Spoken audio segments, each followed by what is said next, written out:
Okay, friends. So I was not going to do chapter 7 at first, but then I read it and I was like, yeah, let's do a 2 for today. So chapter 7 is entitled The Wedding. And if you watch Game of Thrones, you know anything to do with a wedding is not good. It's never good. It is never good. And just like the Game of Thrones, this is not good. The author opens up with talking about the future and how unpredictable it is for an enslaved person. Somewhere between bad news, accidentally overcooking the food of your master, or even a difference in political views, getting into a heated argument with another political figure, can change the mood of an enslaver and then alter the life of an enslaved person completely, because they would take out their frustrations or make decisions for the lives of enslaved because they didn't have a choice. So picture it, February 1796. Everybody at the Washington's house was on eggshells because George and Martha got a letter that changed their world and changed Anna's world too. George Washington's step-granddaughter and Martha's granddaughter, Betsy, also known by Elizabeth Custis, who was 19 years old, was randomly engaged to this dude named Thomas Law, who was a British immigrant who came to America in like 1794, right? And he was heavily involved with land development in the federal city in America. He was 20 years older than Betsy. I mean, I would be surprised, but I'm not, considering that pedophilia ran amok throughout the founding fathers. I mean, there's evidence of this. Now, the engagement of Betsy and Thomas Law made Martha uneasy because all her children were dead. She and George never had children together, and so she was living vicariously through all her grandchildren from her dead children. It also didn't help that this was a 39-year-old man with 3 kids he had had with an Indian woman in India. However, it wasn't the fact that Thomas had biracial children. It was the issue. It was a big issue. But what was even bigger an issue was the fact that he was British. And the idea of Betsy not living in America really made George and Martha uneasy. He's the president of the United States who just went to war with Great Britain. So it's really just making them uneasy. This caused Ona to do what most enslaved people would do. Keep quiet. Pay attention, but listen to everything. George decided to respond to Thomas's letter, which asked George for Betsy's hand in marriage, and said, yeah. He wasn't happy about this, yeah, but he said it.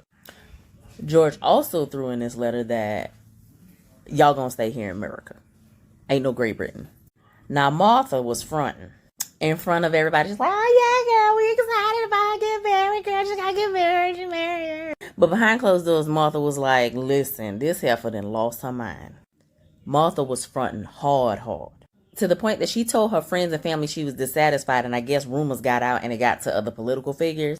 To the point that John Adams wrote his whole wife a letter being messy and gossiping about the fact that George Washington's step-granddaughter is out here trying to marry a man 20 years older than her with 3 half-colored children. Martha was not about to have these people trying her in public, so she smiled and she kikied with everybody. But then she was behind that smile, plotting. She was about to change Ona's life forever. So Betsy ended up getting married March 21st, 1796 in Virginia at an estate her stepfather had built. At this time, George was about to prepare to retire as president, which meant that the slaves in his household would have a limited time left in Philadelphia. And you know about the law that says if you get to be there for 6 months, you get to get your freedom. And so they were about to get a much shorter time because they were about to go back to Vermont for good. Ona began to weigh the outcome of trying to escape. She was thinking about never seeing her family again. Her sister Betty Davis was already on George's bad side. Now y'all, George really didn't like Betty. He called her a lazy, deceitful hussy. George had some nerve with his broke self. Ona was also worried about her new role once she goes back to Mount Vernon. She would have a more physically taxing domestic job, and there'd be a lack of privacy. But Martha put a stop to all that contemplating and uncertainty for Ona. Martha was like, listen, Betsy was out here just lollygagging with some random British immigrant. She ain't ready for this life, so here's what I'm gonna do. Martha walked right up to Ona and was like, look, girl, you going over there and live with Betsy. I'll holler at you later. There was no formal agreement or anything. It was just, yeah, girl, you're going to live over there. Now, you would think with the slave status that Ona had gained underneath serving Martha that it would be a little bit more than that. No, it wasn't. Martha said, you going to be Betsy wedding gift. You. So Ona was like, oh? Ona realized after all her life that she had served Martha, she was just as disposable as a broken chair. Ona went from angry to fear because Betsy was unhinged. Betsy was a different kind of colonial white woman. She resisted male authority. She didn't go to church. She avoided all social functions, and she chose who she felt like marrying.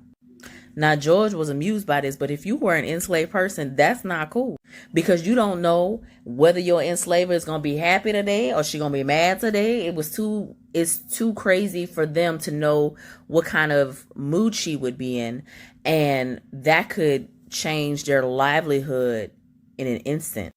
They could be subjected to abuse of some sort, or they could be sold. Somebody as unhinged as Betsy was life-threatening for a black person. And then there was the matter of Thomas Law. Thomas was every white colonial woman's fear. He had proof that he would lay down with women of color because he had biracial illegitimate children. This also proved to be a danger for Ona because he was willing to lay down with women of color, and that could be an avenue for assault to her. So between Betsy and Thomas, Ona was like, hell no, I gotta go. Martha had made the decision for Ona to run away. Her route to freedom would be through Philadelphia, and much sooner than she had expected. Now that concluded the chapter, but I want to know your thoughts. Ona realized in a split second, based on the mood of George and Martha Washington, how much her life did not matter. How disposable she was because her skin was black. Like that part is what really drove me for a moment, because thinking about it, you give this family unwillingly your life, your body, your mental health, your physical strength. You give them everything and they just threw you away. So on top of you owning them as property, you don't see their humanity, period. They were going to separate Ona from the only family she knew. And she had no say in the matter. Y'all, the evilness of these people knows no bounds. And I wish they would teach critical race theory about how evil the founding fathers really were.